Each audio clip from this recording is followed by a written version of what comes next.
We're live. Yay! All right. Hi, everybody. Thank you for being here with us. My name is Jess. I'm here with, as you can see, just like a fantastic handful of other Karina authors. And we are here tonight to talk about tropes. We're gonna have a fun little format. We're gonna be pulling tropes out of a hat and kind of just use them as a prompt. And we're just gonna have a conversation about all your favorite romance tropes, all different sorts. So just kind of get things started off. I know here in the US, I don't know if elsewhere, it's a very celebratory day all around. So happy Father's Day, very joyful Juneteenth to everyone. And then specifically, we're here to celebrate the third anniversary of the Love Sweet Arrow bookstore, an independent bookstore in Chicago. I'm not local to Chicago, but if you are, you should definitely check them out. It seems like a fantastic place, wonderful people.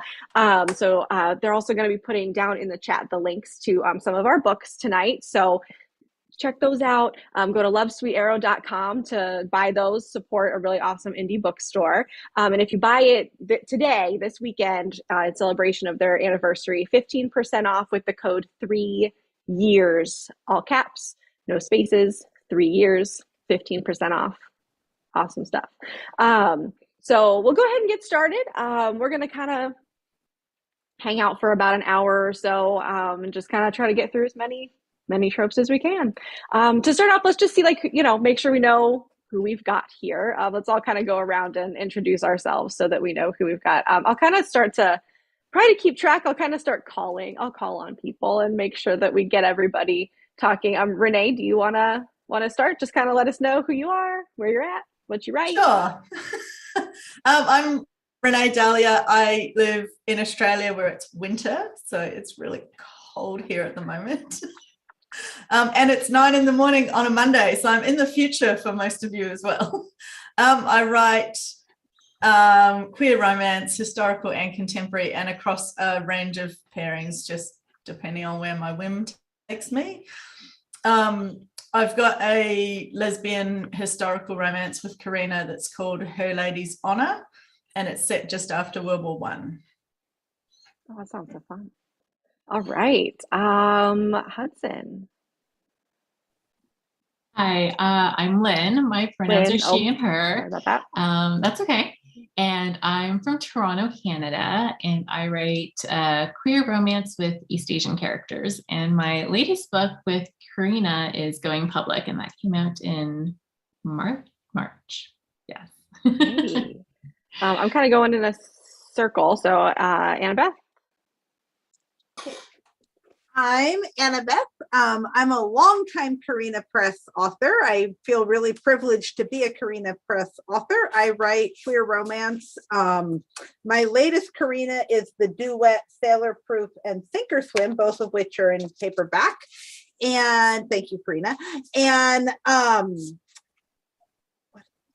sorry, I am in the Pacific Northwest where it is late on a Father's Day and my brain cells are just poof, but I'm really excited to be here. Yay! I'll go up into the center of our thing. I'm Ryan. Hello, I'm Ryan Gray. I have one book with Karina, which is my FF book, Her Wolf in the Wild, which is about a butch werewolf biker who rescues a woman who's on the run from her ex, and there's an entire werewolf biker gang. It's fun. I write FF and F non-binary romance primarily, so it's a mix of that. And I'm actually in Chicago, so right on the time there. I'm a little far from LSA though. It's kind of I think an hour and a half away from me because I'm right in the middle of the city. So. All right, cool. Selena. Hi, I'm Selena Vibra. I write rom-coms with Karina Press. My debut came out last year, Two Houses, and I have a Christmas rom-com coming out this October, Two Christmases, also with Karina. Awesome. And I'm currently Annabelle. in Virginia, so just a little bit in the future. And Annabelle. Hi, I'm Annabelle Green. I'm in Italy and it's 1 a.m, so I'm speaking quite quietly. And my latest book with Karina Press is the final book in the Society of Beasts series, which is a queer romance set around a fictional gentleman's club in Regency, England. And I really like it and I think it's good. Yay! Awesome. And I guess so you know who I am. I am Jess Everly. My first book is coming out through Karina Press in November. It's called The Gentleman's Book of Vices.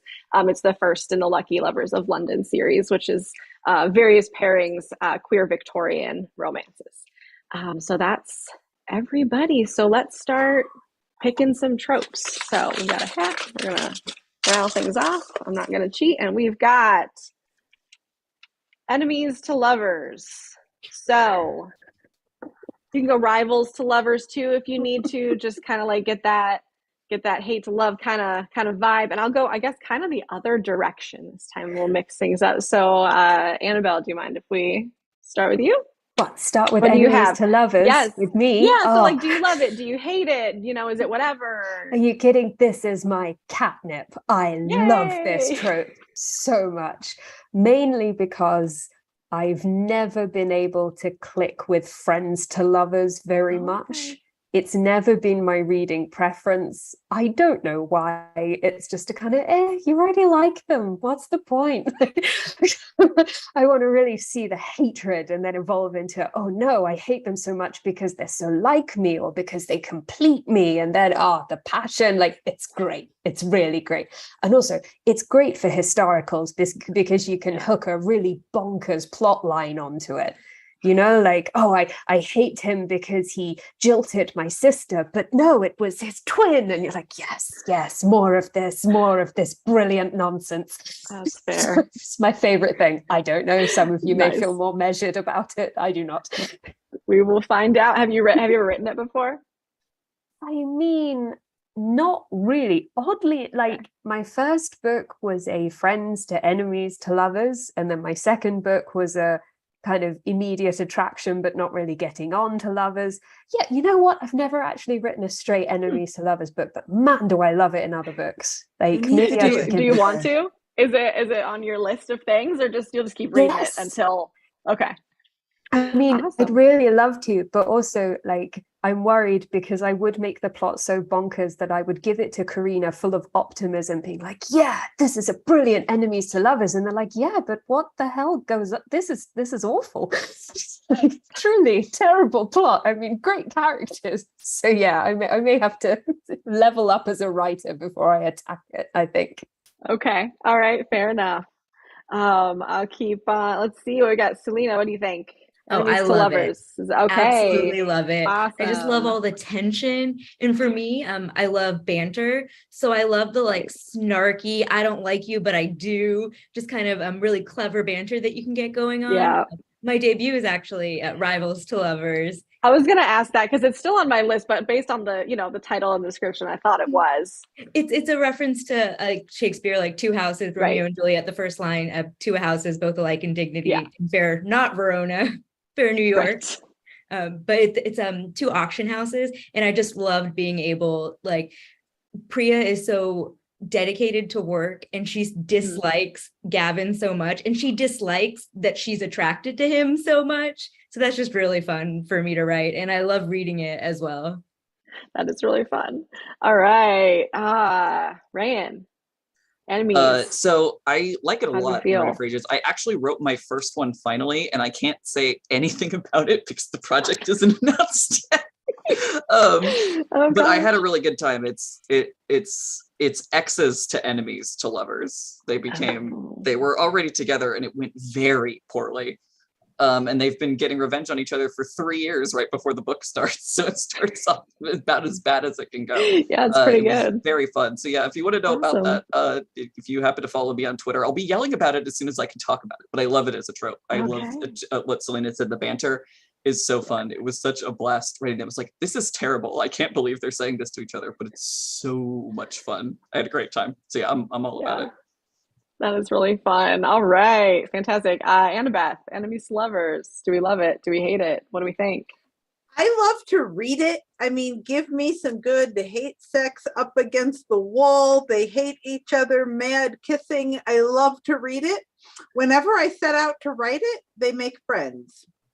And I get really unhappy with my characters. I have an upcoming release where they were supposed to be more rivals, and they made friends before they kissed, which is fine. And it's a really fun book, but they did not They were supposed to have hate banging, and this has happened in a lot of my books. I want the hate banging, and no, we have friends, and I'm but apparently that's just my thing. Enemies to friends to then we have the banging. That's But all right. Yeah, that's but I love to read it. I love when other people do it well. I'd like to, like Annabelle was saying, level up my writing chops so that I can keep them enemies longer. right. Like, like we need you to hate each other more than the first act. So yeah, that would be good. Awesome. All right, Lynn. What do you think? Love it, hate it. I like it. Yeah, I think it's a lot of fun. The banter is always great. I've written it once in a book that's not published. And I feel like I just don't do it very well. I think like everyone else said, it was just like, I can't get that like tension without them doing awful things to each other that would be very hard to forgive. So yeah, authors who can strike that good balance, great. I don't know how to do it. That's fair. That does seem really tough. All right. And Renee, what's your feeling on this? I mean, enemies to I'm lovers? pretty much like everyone else, right? Like the tension when it's right is just there's like, yeah, the tension is wonderful. I've only written it once, kind of. In my book Show Queen, it's their real life enemies and online friends, and they kind of cute. work out who their online personas are after like not very long, and then it becomes more enemies than friends. Sort of there's a sense of betrayal for a while. Yeah. All right, cool. So I kind of, so this is a slightly off the cuff question, but I was curious since we got into it. For those of you who've done it, how do you find that balance between it staying cute and kind of funny and charming, but how do you like avoid crossing that line into like, whoa, we don't want to see these people together? Do you have any? I mean, I guess you just have to make sure that they're not total assholes, right? That they're redeemable. Makes sense. So in my case, I had them like trying to sabotage each other's kind of like work and careers and accomplishments in a way that like obviously it makes them enemies, but the unforgivable thing that happened, it turns out that it wasn't something either of them did. It was a misunderstanding. Okay. So the most severe thing that seems like it would be unforgivable, that's the misunderstanding. Okay. So they do cause some damage to each other, but the really nasty thing is something that they just both did not realize happened. That makes sense. Yeah. Thinking about it in my first book, the unforgivable, terrible thing that one character did, instead of it being, a misunderstanding, which would have been far more convenient plot-wise, I was just like, no, let's just be really traumatic for like 15 pages. Let's really dig in here. That's what romance readers want. A long, constructive, almost argument where they talk stuff through. That's the escapism we need. That's the stuff. And I think for me, they have a lot of their like rivals through like banter, but they're also always around clients. And so they have to kind of keep it professional. So they do a lot of banter and they do a lot of harmless pranks because they don't want to ruin their name in this kind of rivalry that they've got going on. That makes sense. So nothing they do is too bad. Right. It's more sniping at each other. Okay. Yeah, a workspace is a really excellent container for that plot. Thinking about it, that's brilliant. Yeah, that's true. We've got that in here. I wonder if that one will end up. I think we're at anything else. Enemies to lovers. Any last thoughts? More, all right, please. let's move on. No? Ready? More, please. I love them all. All right, what have we got? We've got. So this one might be slightly more, I don't know. We'll see. Love triangle. I feel like I've heard maybe more differing opinions on the love triangle from different people. So how do we feel about the love triangle? I'm going to pick just another random direction. So Rayan, do you want to start? That'd be fine. What do you think about a love triangle? That one's not really my thing. I like, especially since I personally want more polyamorous books. So if it starts out in a triangle and resolves that way, sweet. But it just, that push and pull is, I feel like oftentimes it ends up denigrating a certain type of romance or relationship one way or another without trying to, being like, well, they picked this person, so X, Y, and Z is better. And I don't even think that's on purpose. It's just a lot of them I've seen gives me that vibe. So not my favorite. But again, if it ends up crossing all the lines, sure, great. Right. Yeah. Fair enough. All right, Lynn, what do you think about the love triangle? I was going to say exactly the same thing as Rand. I did try to write a love triangle once, and then my editor was like, but why not both? And I was like, why not both?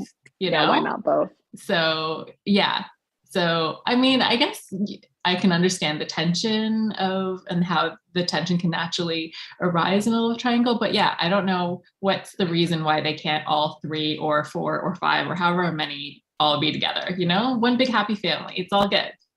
Yeah, I feel like with a bunch of Karina authors, I'm not super surprised by these answers so far, but we'll keep on going. Annabeth, what do you think? Love triangle? Is there ever a Like time? hurt Have you seen it done feelings. well? I don't Yes. like they get their feelings hurt and then somebody ends up unhappy and they usually Yeah. get the next book. But in the gap between the book where they got their feelings crushed and where they get their happy ending, as a reader, I just spend that whole wait going, oh my God, please let them have somebody that's going to make them feel better. And I'm still traumatized from a historical series I read years ago. And there was a husband and a best friend and the woman, and she even had a fantasy of a poly sort of resolution, and it didn't go that way. And I'm like, please just let us have the 3 of them together happy if that's what they want. And so, yeah, and as a writer, I don't think I've ever done one. I just, I don't like to hurt people's feelings in that way. And even though they might get their book, the next book, it's like, that weight, like, I just want to like wrap them up in bubble wrap. That's fair. Yeah. Has anyone written a love triangle in this group? Annabelle, you're like kind of... No, I just had a tiny, maybe slightly nerdy fact. From what I can understand, love triangles were actually quite a big feature of 80s mass market paperbacks. Like it was a big publishing trend. And I'm not sure what kind of subliminal desire that was tapping into, but it was definitely there. Sorry, I'll back out now and wait my turn. No, I think it spoke to a desire to be fought over. That readers in the 80s and 90s really liked the idea of having 2 attractive people who both want them. You can see it in the TV shows and the movies around that time. The idea of 2 really attractive people fighting over you is really fun. But that's not really fun in real life because somebody gets their feelings hurt. Yeah, you're right. It feels like a popularity contest. You have this woman at the center with 2 blokes fighting over her, and it's just... I don't know. And it seems like a cheap way to add tension too, because you've got a whole other character in there who's going to get discarded. It's when you put gender into it that it gets a bit weird, really, because like it was that sort of slightly hackneyed old, like, yes, women's only desire to be desired by many men, always the object of desire. Like, and I feel like in 2022 that might be a bit difficult to just write straight, as it were, without exploring the nuances and the downsides a little bit. I don't know. And when it's Makes 2 sense. Women fighting over the same guy, I think that creates an interesting, it gives rise to the evil X sort of thing. Like I'm thinking Sound of Music, which has one of the more iconic love triangles with the Baroness and the Julie Andrews character and the Baron guy. And we have to demonize one of these women because she's not going to get her guy. The other one gets to get the guy, and that one gets up on the pedestal and is the perfect angel and of course deserves the guy. So we have to demonize the person who doesn't get the guy, unless they're sequel bait, in which case they'll get a book. But as an aside, has anyone read the Baroness's letter to her wedding guest that was published in the Toast on the internet some time ago? Like, please run and find it. It is the funniest thing. Like, just exploring the Baroness as a character. Like, oh my God, I laughed. It was so funny. All right. I actually wrote, thinking about this idea of 3 people and gender, I actually wrote an FF novella where both of the women had the same male ex, and so he's a villain. It's not a love triangle, like neither of them want him back, but in a sense of it's kind of I guess a twist on that idea of one bloke, two women fighting over him. Well, the two women end up together and he's irrelevant in the end. I want to read that. Yeah, that's good. It's called Her Pregnant Rival. Nice. Selena, do you have anything you want to I'm add? also kind of shrug on them. Yeah. I just feel like, because there's, usually the two people, and then there's usually so different. And then they have such sweet moments with both of them that are very, very different, which just makes me want to go like everyone else. Why not both? Right. But I will That's say, fair. I watched Bridget Jones's Diary at a very young age, and I did think that was done really well. Or maybe I was just very young and will forever love it because of that. But having it seem like a love triangle, but then one person does something, but then you're villainizing that person. But yeah, at least then you as a reader is like, okay, I'm happy who she ended up with. That's fair. That makes sense. Has anyone encountered any where it looks like it's going to be a love triangle and then everyone is just like, yeah, why not both? Has that popped up? I can't think of any examples. Okay, I was just curious. Yeah, well, there's there's a book. Oh my God, why am I spacing on the name? Katie Roberts has one. Yeah. Okay. Gifting me to her best friend or something like that. Okay. Yeah, and then there's one by Maria Ying, which is the gunrunner and her hound. It seems like the two bodyguards she has are going to kill each other, and it ends up all three of them end up together. The newer bodyguard and the older bodyguard do not get along initially, but it ends up with all three of them working out. So there you go. He's got enemies to lovers and a love triangle that works out the way we all want to see it actually work out in the end. There's a similar trailer on Italian television at the moment about the Milanese mafia, and I've never watched it, but there is a deeply suggestive trailer where like it kind of looks like the two mafia bosses share a girlfriend and also maybe some feelings, and I'm looking at it like, can I commit to a new series? Maybe. What they're promising is this. Maybe. All right, any last thoughts? Love triangles. All right, and we've got next we have the companion to enemies to lovers. We have friends to lovers. And these are backwards when I show them up, but that's why you can't read my handwriting anyway, probably. All right, friends to lovers. Someone had said that it wasn't their favorite. Was that Annabelle? Not your favorite. What's up with friends to lovers? Again, it's going to be one of those things where I haven't leveled up as a writer, so I can't, but it just, if you don't do it well, it ends up being a lot of things where I can't suspend my disbelief and like just really get into the story. Like, I'm sorry, you've been in love with this person for years and but you've never said anything. And so what is this friendship? Like, I'm sorry, you've just decided to never be honest with them. Or like, if they're friends and then suddenly there's an oh moment, like, I'm sorry, you've got to really sell me the oh moment, because otherwise it's like, okay, but do you actually like them? Or is this something going on in your own life? Like, I don't know. I just get really in my head. Like, I cannot do it. Like, that's fair. Yeah, I'm working on one right now, and that's definitely like that's a balance to strike where it's like, well, you got to be like kind of, what's going on? Why is this not working out? So I definitely see where you're coming from on that. Let's see, I'm going arbitrarily. Lynn, I'm all over the map now. I like friends to lovers. Yeah. I totally get what you're saying about like, why now? Why not like all the years that we've known each other? But if it's done well, I kind of like the fact that the two love interests like know each other so well already, and then they can draw on that history. I actually tend to write a lot of my books. The characters have known each other for some time before they actually become love interests. And so I think I like that dynamic of, they don't have to learn about each other. In the book, they already know. That's what I like about it. Yeah, that makes a lot of sense for sure. Renee, what do you think? Friends to lovers. Have you written it? What do you think about it? I've written quite a few. I think the trick is that you can't be like super tight-knit best friends, because then it makes no sense. Like Annabelle was saying, that how are you best friends if you're lying, right?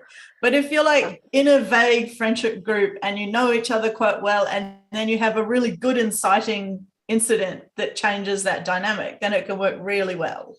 But it's just that balance of, yeah, I don't trust the super close friends to lovers, but I'm good with vague friendship group into lovers. I think that makes a lot of sense. Selena, what do you think? What's your friends to lovers feel? It's not my favorite, but I've definitely Okay. read it and definitely read it done well. But Yeah. there's a sub trope in it that I will go Okay. feral for, and that What is is setting it? up your best friend and then Okay. going on the date while they set you up. Absolutely love it. We'll read it in anything it is in. Absolutely love it. And then like the tension that's there as they're looking over. Yeah. Oh, look at that person checking them out. I don't like that. I don't like that at all. So I do like that part of the friends to lovers. But yeah, kind Okay. of like everyone else, it's like, why didn't you guys just talk about this? You're in love, but Yeah. you never ever did something about it for years and years. That can For get sure. Yeah, that's tough. You have to make them just broken enough. You want to make it work. Let's see. Annabeth, what do you think about friends to lovers? Which I have any like books that you've to done? Yeah, read it, to read it. and I've written it a number of times. I think my Mhm. favorite, like Selena, is a subcategory of it, and that's frenemies to lovers. Okay. I love when they're in the same friendship group, like what Renee was talking about, and there's a reason why they're not BFFs, but they're friends enough that they have to hang out, but they don't really, there's some reason why they're not actually BFFs yet. And then they have to come together. And they like each other just enough to work together on whatever the problem is. But there's this tension. And then they realize what the tension's been all along. And I love it. Okay. And Yeah, so that's I like fun. that part of Friends to Lovers. I actually recently discarded a book that I started that was one that I was writing that was going to be Friends to Lovers. And I was like, you people are 30 and you haven't figured this out and you don't have a really good reason why you never told each other. I got 20,000 words in and I was like, I don't like either of you. And if I don't like you, then the readership is not going to like you. So you're going to go live under my bed because bye-bye. Like it was insufferable. It was like, you've been friends so long and why? But if there's a reason, like a reason why the timing never worked out, like then that's it. That's kind of catnip for me, both as a reader and a writer. If there's some really plausible reason why they never got together, especially if it was one person being noble for the sake of the other person, oh, I like that. But like if it's just we never wanted to voice our feelings, I'm like, yeah, no. So yeah, I think it's a very interesting trope and it's a very popular trope. Mm-hmm. But I think it's very interesting, the nuances of it. Awesome. And then Rayan, what do you think? How do you feel? So I also like a specific subsection of it, different than the other two. I like childhood friends to lovers. I do too. I like when they know each other when they're young and maybe before they can realize they have feelings and they're very, very close. And then because they're young, something brings them apart that is probably not in their control. Mm. And then meeting each other when they're older and maybe extremely different people. That's when it does it for me. So specifically childhood friends to lovers is what that one gets me. It's almost like a second chance thing then, right? Yeah. So yeah, I like it with the second chance vibe. That's the one that gets me. If they're just like adults and have been friends for ages and then suddenly that's not really my thing. But like having the young and like a really close connection and then being drifted apart by something, because they're too young to control it and then coming back like 15 years later. Yes, absolutely. Awesome. That's fun. I love all the sub tropes. Yeah, Annabelle. I was just going to say, I absolutely love our kind of very reflective, nuanced take on the big tropes and our ability to go absolutely ride or die for the sub tropes. Yeah, that's really fun. Level I remember that every trope's got its other stuff going on. All right, you guys ready? Anything else, friends to lovers? Anything else to add? Are we ready for the next one? Next one is my favorite, and this is what my first book is, and it is I can't get enough of this, which is Grumpy Sunshine, or generally speaking, opposites attract. This is my fave. So is it anybody else's fave or anything else? So Annabelle, you're nodding really big. So why don't you start? My second book is Oh, wait, Annabeth or Annabelle? Annabeth and Annabelle were actually both nodding really big, and I was looking at both, and I actually don't know which name came out of my mouth. So whoever wants to start, Annabeth, perfectly go. welcome to jump in. Oh, okay. I want to hear Annabelle's take too, but I love Grumpy Sunshine. Just Yay. injected in my veins, hooked me up to an IV of Grumpy and Sunshine. I also like the subtrope of Grumpy and Grumpy. And Yeah. Grumpy who wants to be Sunshine for the other Grumpy. Like, I like that. And Grumpy is soft for Sunshine. I like that, where Grumpy is hiding a cinnamon roll center and Sunshine actually has some grumpy parts. Like, I love all the sub nuances of Grumpy and Sunshine. I love opposites attract. I love it. And obviously my backlist really reflects that I like to write grumps, I guess. I like to write cranky heroes and cranky main characters. And I love sunny ones that come in and are like, you're the one. I love it.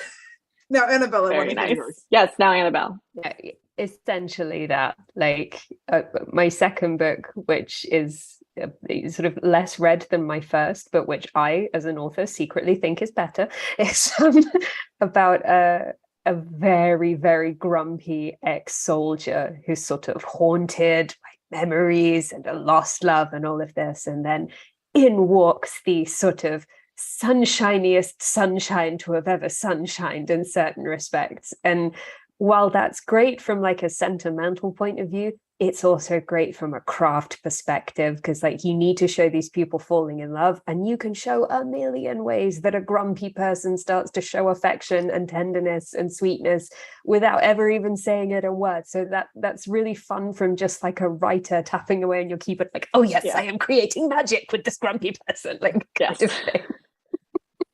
Definitely relate to that. Man, what do you think? Grumpy Sunshine, are we injecting it into your veins too? The slightly darker variant, which is like the hard stoic and the feeling one. Okay. Less cranky, but more that. So there's a little bit of that in my Karina book, because the alpha werewolf she's kind of more like that. But my assassin series, which I have, it's F non-binary, is the assassin is very traumatized, has PTSD and stuff like that, and doesn't really feel anything, and then meets the love interest and is like, wait, I haven't felt anything in literal years. What's with you? And it's a very instant kind of thing. So I like the variant of it that's like very kind of hard, cold, and then this person feels so much and is so emotive and strong that it just like slowly breaks and wears that down. So yeah, I do like it. It's just usually a little bit more, I guess, kind of intense variant of it. Okay, that makes sense. Renee, right when you like take a drink of water, I call on you, but you seem almost ready to go now. So Grumpy Sunshine or Opposites Attract? How are we? Okay. I mean, I always find it hard as a marketing term, I think. Okay. So I think I quite like reading it, but then when it comes, and I probably write it, but when it comes to using it as a marketing term, I'm always like, are they sunshine enough? Are they grumpy enough? Like, what if do I deserve this term for this book? I don't know. That's funny. But I love writing banter, so I guess it just, it's probably. The annoying thing is when you don't know what's going on in like your book tropes wise, and then you get the first review or maybe even the third review on Goodreads that just gives a list of every trope, and you're like, oh yeah, it's that. Yeah. All right, Lynn, what do you think? Grumpy Sunshine. I like it. It's fine, but like Annabelle, I think I prefer grumpy more than grumpy sunshine. And it's just like grumpy and grumpier. How grumpy can we get these people? And how grumpy can they be, but still like be so soft for each other and like not to anybody else? I love that part. So yeah, grumpy, I think is mine. Have you written this grumpy? In Going Public, that's pretty grumpy sunshine. It is pretty grumpy sunshine. Well, I don't know. It's more like cynic. So anyway. It's like cynic sunshine. So he's not necessarily grumpy, but yeah, like Ray is pretty like he'll do kind of like nasty, borderline, questionable things to get things done. Yeah, but Alvin is very cinnamon roll sunshine. Okay. Do you have any of these have you written this like grumpy grump, like make it as like I grumpy yes, as I you have. can? You have, Yeah. okay. So like Inside Darkness is one of my earlier books, and it is a humanitarian aid worker who has PTSD and is super grumpy. And then the love interest is a very overachieving journalist who wants to like climb to the top of the journalist industry. And so he's pretty cutthroat as well. And they're grumpy to everybody else except to each other. That's so cute. Love that. All right, and Selena, what's your feeling on the Grumpy Sunshine and the Opposites Tract? I love it. Love it. Absolutely love it. I love banter, so I think that's also a great Right. opportunity for banter when they're so different. But I love when the grumpy one gets soft for the sunshine one, and when the grumpy one protects the sunshine one. Like, you're too naive. You will never survive in this world. I guess I have to help you out. Absolutely love that, and a very, very good trope. I don't think I've really written it. I want to, but I'm worried about it. Doing it well, but I think maybe Two Houses is a little bit like Priya's a lot more Mhm. business and professional, and Gavin's a lot more, yeah, let's get work done, but why can't we get our work done drinking champagne on a yacht? Right. I just don't understand why we can't do both. And so they're kind of opposite in that way. But yeah, absolutely love it. Okay, cool. And then maybe it's on your maybe later you'll get one that's like more. Maybe you can get a grumpy grump. All right, what else you got? Sorry, you got anything else? Yeah. I Add. just wanted to ask you guys before we Sure. shake the hat.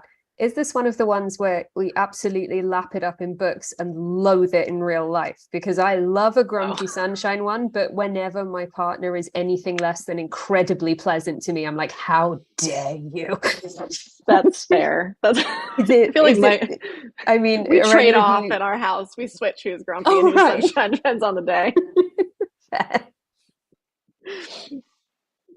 That's funny. Anybody else got anything to add? Grumpy sunshine in real life, in books, your books, other people's books, anything? Yeah, I All think right. my husband, he is grumpy, but not to me. Okay, so he's soft. He's soft for the Yeah, sunshine. Are but you the like sunshine one? if he directed that towards Yes. me, it would be a very different story. Fair enough. All right, and the hat, and I have drawn out workplace romance, which Lynn, I know you've got for sure, right?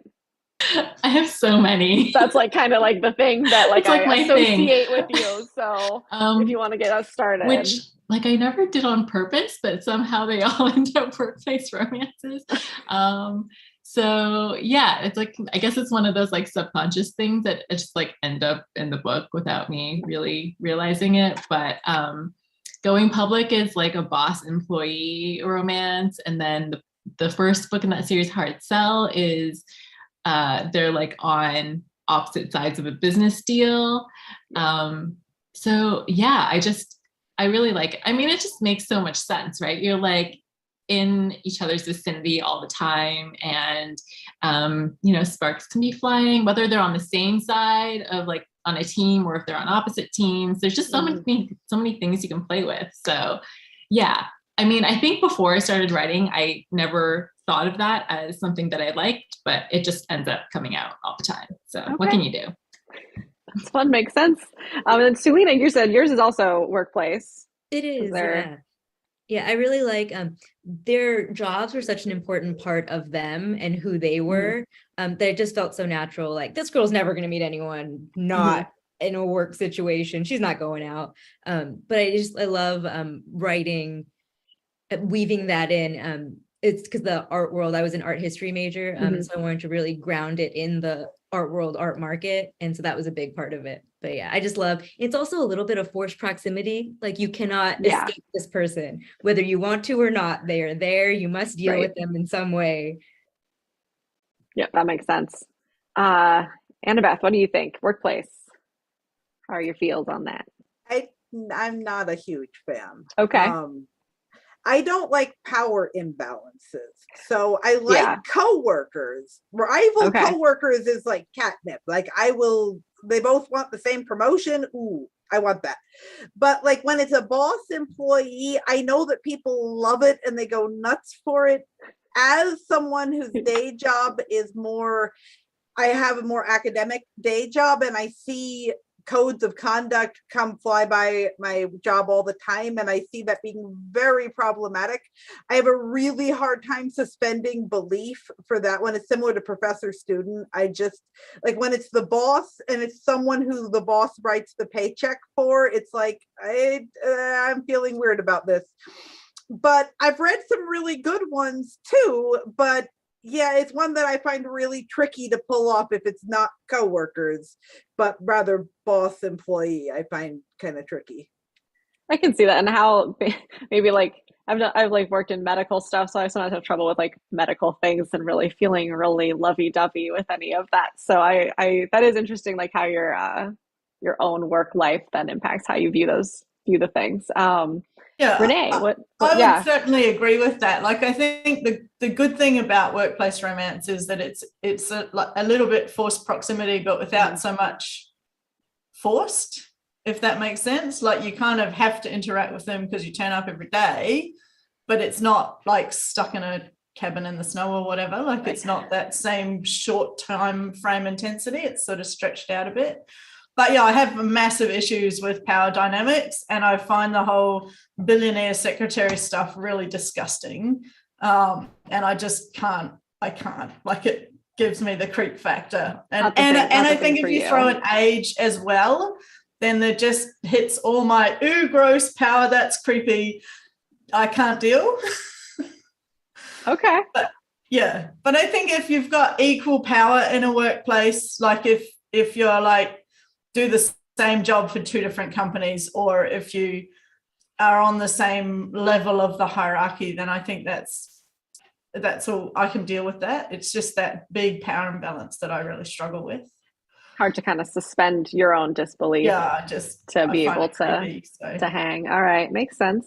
Rain, what do you think? How do you feel about some workplace love? I've definitely read some. I've like, the closest I've written to it is the book I'll have coming out next is like, they're both art thieves. Is Ocean's 8, like, if Ocean's 8 is a workplace, if you're trying to steal the same things at a workplace, that's the closest I've ever gotten writing it. It's like, well, we're in the same profession and we're causing each other lots of problems.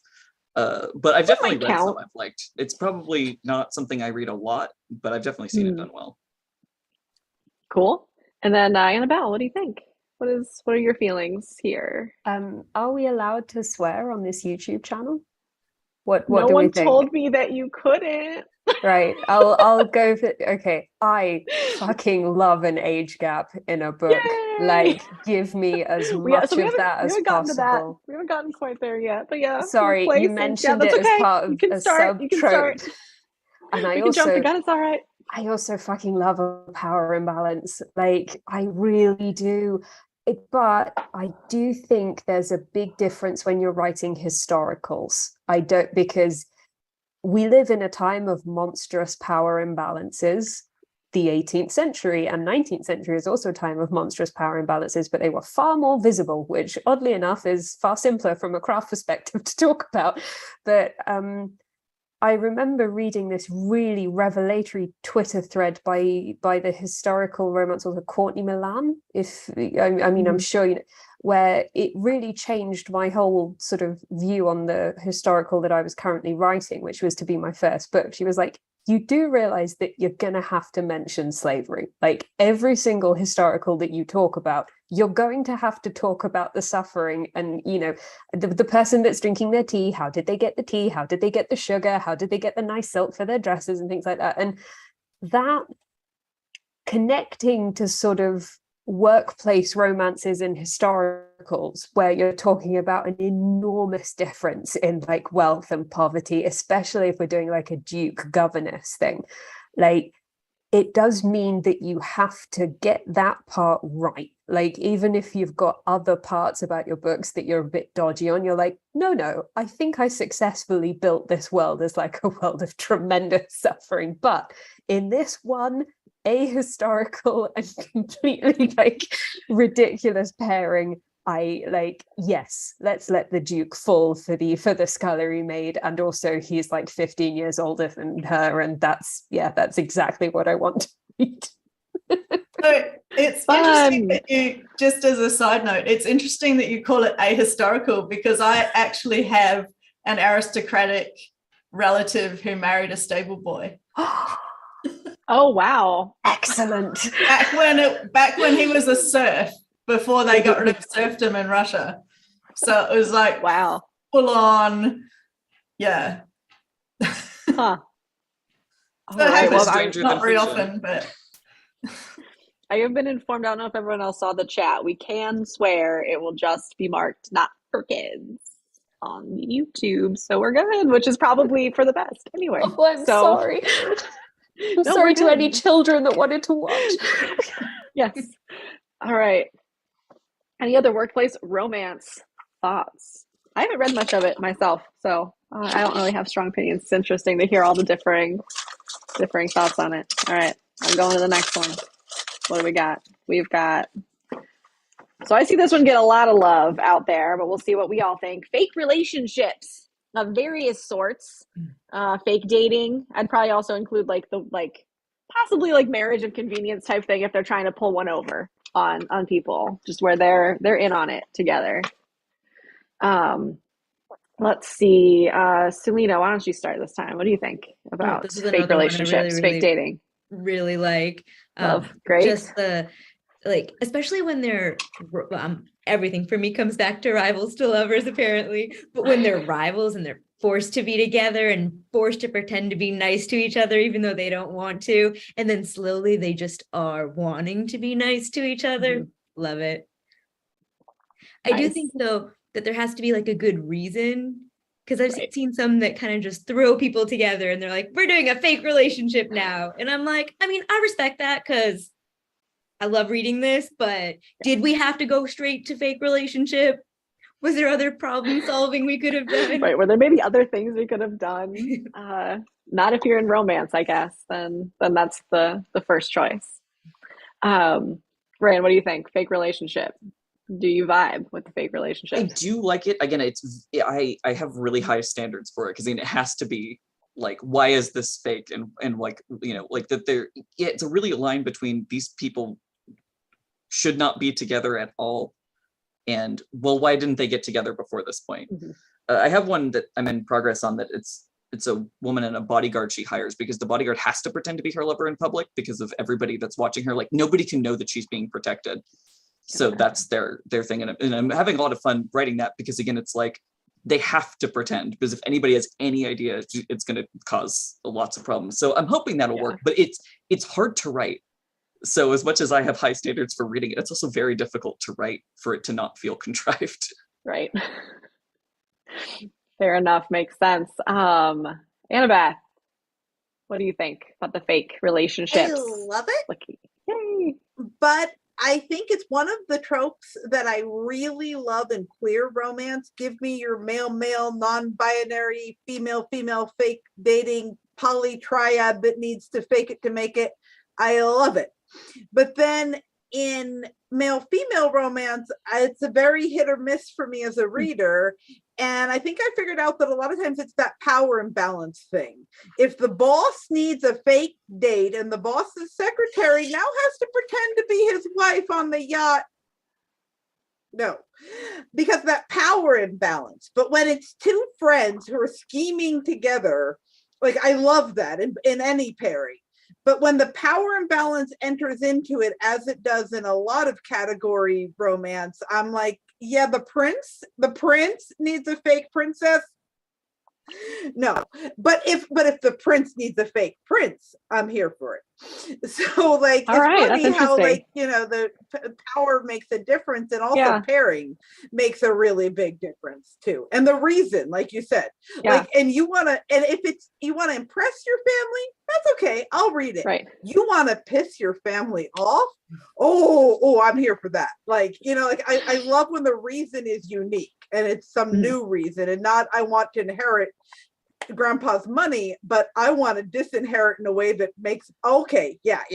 I want to read that. So yeah. Have I you like written it a lot, and I've certainly written my share of fake dating, but it's interesting what the difference pairing makes. Yeah, that is. All right, up above, Lynn, what do you think? Fake dating? Do we love it, hate it? What do we think? I like it, but I find it challenging to write. I think similar to what a few people have said.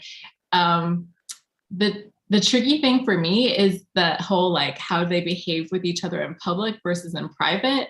It's like, do they like each other in private? Do they not like each other in private? It's like, how do they like grow to like each other in private? I don't know. It's just like a lot of moving parts to it, it feels like. Right. So I'm trying to write one right now and it's not going well. So Oh no. I need to keep working on it is what I need to do.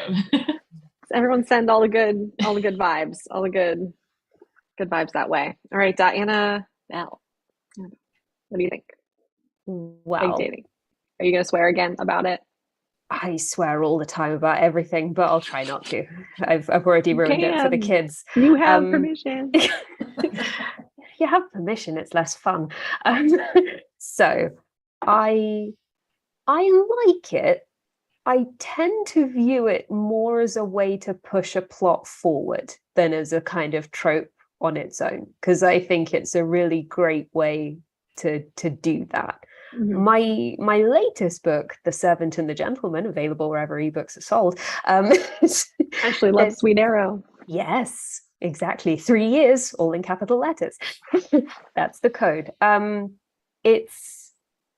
It's got a fake relationship in it, and it's to infiltrate a rival queer club to find out who the head of the club is. And it's fun to do, and it's also fun because it reveals one of my favorite subtropes, which is when they're in public and one of them gets asked, oh, so how did you meet? Or, oh, what do you love about this person? And then they tell all of the room and the other person's like, oh my God, like, I love that. I love it so much. So I will use a fake relationship trope in service of that trope. Fair enough. All right. And then Renee, what do you think? I think it works really well if they both have a reason to be in a fake relationship and they have to work together to make it work. Whereas, like Annabeth said, if it's one of them deciding and the other one tagging along with less power, then it's awkward and hard to pull off and mostly doesn't work. But yeah, if they're in cahoots together, then it's great. All right. Any last thoughts on that one before, I think, depending on how much we like love or loathe the next one, we probably got time for, I'm thinking one more, maybe two. We'll have to see how it goes. All right, what do we got next? Next we've got, okay, so this one, we might have a lot to say because this sounded contentious around some folks. Maybe we all have different opinions on the age gap itself as an idea, separated from it being like a boss. Rayan, why don't you start? What do you think? Like Annabelle, I also love it. I don't think I've written anything that doesn't have it. Fair enough. The gap varies. Like the werewolf book doesn't have much. Like the werewolf's only a little bit older. It's not that much. But almost all of my books have it. Like the Bodyguard one I mentioned, that's like 15 years difference. My Assassin books, it's 8. So like I think probably almost everything I write. The one novella I did, The God, is like infinity years old and she's 30. So it's between 8 to infinity. That's the sweet spot. That's yeah. right. So yeah, no, I'm a fan of it because I do like, I don't know, sometimes like the generational dynamic in terms of like how people look at the world different, especially again, I only write queer stuff. So that's a difference too. I do know that there's a difference, like especially in real life, there are a lot of, other real power dynamics that if it's like a standard cishet relationship, it can be a lot more troublesome in that capacity. Yeah. So in my case, that never applies. So that's probably one of the reasons I love it so much. But yeah, just the like different, being raised differently, different experiences, how you can, exist at the same time with somebody who is viewing it in a very different way. And then a little bit of the power dynamic, depending. Although I usually have the younger person be somebody who's extremely competent in their field to kind of not compensate, but kind of transition between like the difference between having an older partner or whatever, is that they're very good or very skilled at something that they do. So they have their own power and are not like helpless in the equation. Yeah, I feel like I see that a lot in places where it works. So I definitely agree with that. So Renee, what do you think? When we separate it from the boss, does that feel different, or is it still maybe not quite the thing? Yeah, absolutely. Because it all comes Okay. down to power dynamic, right? So if you've got the younger person who's a lot more wealthy than the older person who's had a bit of a rougher life but is a survivor, then that's just fab, right? Okay. Because they're Then you both balance bringing it out. it's an opposite situation. You even the gap out, but you've also evened the power out in a sense, because one brings power and youth and the other one brings experience and less wealth or power. And so I love that. That's great. And I think, again, it's a queer thing too. Like, yeah, if you've got the older one being a cis man and the younger one being a cis woman, it's just ick. And it doesn't matter what else you do. She can be like a billionaire and he can be a starving artist, and it's still ick. Okay. But it's just a societal thing, I think. Whereas in a queer relationship, that takes out some of that societal power between cis men and cis women, and then you can make it work in other ways. I think this is an interesting thing that's come up with a few of these tropes, like that pairing really makes a big difference on like how it kind of hits sometimes. Lynn, what do you think? How's your feel on the age gap, reading it, writing it? I have written it. So Hard Sell has an age gap where it's about 10 years. And I think the thing that bothers me with some age gap is when the older character has a problem with the younger character being young. And so it's like, what's like, just because somebody's young doesn't mean they are not compatible, right? And so if there's like some other reason why they can't be together, that's fine. But I don't like it when the problem is, oh, you're just young and I can't be with somebody who's so much younger than me. Like that doesn't feel weird. That feels weird to me. I think not funny, but like an interesting thing with the queer versus not queer pairings is I put this out there for other authors and see what you think, but would it be any different if it was the cis woman who is much older than the cis man? And does that change the power dynamic, or does that add other problems to it? So I'll just throw that out there. I love a cougar. I don't know about anybody else. I mean, I've read one that I really like. Tasha Harrison's If She Said Yes. That's really good. That does that really well, but it's still, I don't know. Yeah, it's good. That's a good one. I was going to say, I think also it depends how young the youngest person is, right? If you've got 30 and 60, there's less issue with that because it's like life experience. They both have life experience. They both know who they are. But if you're talking someone who's 18, 19, 20 with someone who's even 35 or older, then you've got vastly different life experiences. So, and stage of life, like who the hell knows who you are when you're 20, right? And it feels like it's not going to be a happily ever after. It'll be maybe a happy for now at best. So yeah, it depends on the youngest person's age, I guess, too. Yeah, my younger side tends to be like late 20s at the youngest. So so yeah, I tend to agree with that. But also because I like having older love interests like women who are in their 50s and stuff, because you don't see that as much. So having the gap be there, I get both. I get to win. I get my age gap and I get older women. Yay. Annabelle, what do you think? Age gap. I think you'd mentioned that you were saying, because you were talking about it for a while, that you love it.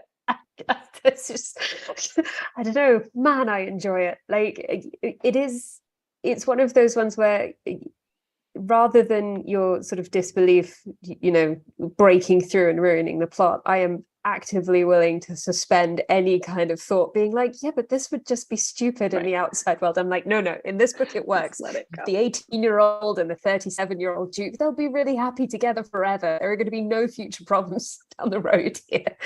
No, I like it, but I'm sorry, it's nearly 2 a.m. here. I'm going to need a little time to compose this thought. That's fair. I think it's really important, as someone said, to avoid the cringy like, oh, but you're too young for me. Oh no, I'm not too young for you. I'm so wise. I'm not like I would really like to not have to read that, never have to write that. Like, as long as I can avoid that kind of conversation, both reading and writing, yes, age gap remains probably one of my top three, I think. Awesome. Selena, age gap? I think for me, it really depends on how it's done. Okay. People have been saying, Yeah. if it's an older couple, then I'm more willing to believe that this is something like, okay, they're in a place with their lives where they're not going to change very much and this love will last. But just thinking about myself when I was 20, when I was early 20s, just such a different person. And if I had ended up with someone that I was dating when I was like 21, 22, I just felt like that wouldn't have been a happily ever after in real life. Right. With the caveat being that I will love a paranormal with a 3,000-year-old and a 25-year-old. That's the funniest thing to me about totally age different gap. thing. That's the funniest thing to me about age gap is I've- that when it gets ridiculous, it's fine for most people. Right. Yeah, no, definitely. If it's more than 100 years, then who cares? Then it's fine. He met the Emperor Augustus. I'm down. Yeah, I'd like to talk to him about it. Let's have a conversation. No, but I think also because when I'm writing, I don't really think about ages. I don't know what it is just about me. And there's just not really a fact. When I have the Twitter prompt goes around, like, make your relationship like a Reddit post. Yeah, I'm like, what are their ages? I'm just gonna call them 29 and call it good. Close enough. It'll do. And then Annabeth, what do you think? Age gap. How are your feelings there? I love reading age gap. I love writing age gap. I love it in just about every pairing as a reader. But I think it's really interesting. That's one of those tropes that I'm a parent. And as a parent, if my 19-year-old brings home a 40-year-old, there's going to be a hold my earrings sort of throwing hands moment. But just put it in a book and I love it. I put it in a movie. Fine there. Yep. And I'm totally okay. But like my kid brings home someone 2 decades older. Oh no. But I love it. And I love it it's some of my absolute most favorite books for any pairing are age gap. I just love it. I love the decades different experience. I love the we're of different generations. I love the opposite attract element. I really love it when it's grumpy sunshine. And I also love when people flip the age gap. When sunshine is older, or when the older is more submissive in the bedroom and the younger is a dominant, like, ooh, I love all variations on it. And give me every single cougar or heroine you can. Like, I love any sort of age gap, and I'm pretty much clicking by. Awesome. Yeah, I think the one that I've read, because I would normally say if the younger one is under 25, it can't work for me, but there's always an exception, right? So Alexis Hall's For Real, the dominant character, he's only about 19, to the point where there's this wonderful first line where all his friends, the older characters' friends, first see him and they call him the fetus. But it's just one of those books that works. And I'm like, this shouldn't work for me because he's way too young. But it really explores the power. Like it works because Alexis Hall talks about the power dynamic and he explores it and he hits it hard and he makes you think about it. Whereas if it's just kind of hand waved away, it's like, yeah, that's can't work. Yeah. All right. Well, I think we're like right about out of time. This has been super. Did we miss anybody? Did everybody get to say all their age gap stuff? I'm starting to. Okay, we're good. This has been super fun. I had a really great time. Thank you so much, everybody, for being here and chatting. And audience, everybody who's watching, thank you for being here and watching. And absolutely love Sweet Arrow. Thank you for hosting us so that we could do this super fun thing. I've only ever seen most of you guys either online or in your books or like a little bit. I met Selena and I saw Ray and I saw your thing at that conference in Chicago a couple months ago, but we didn't speak, but I saw you and it was great. I was just really, this has just been fantastic to all be able to chat like this. One last little thing, if we can go around, just say where we can find you online. And if there's a trope that's like a favorite that we missed, that was either left in the hat or didn't even make its way in the hat, you want to do a shout out for, throw that out there. So I'll do the clock thing. So Renee, where can we find you, and any last tropes to throw out there?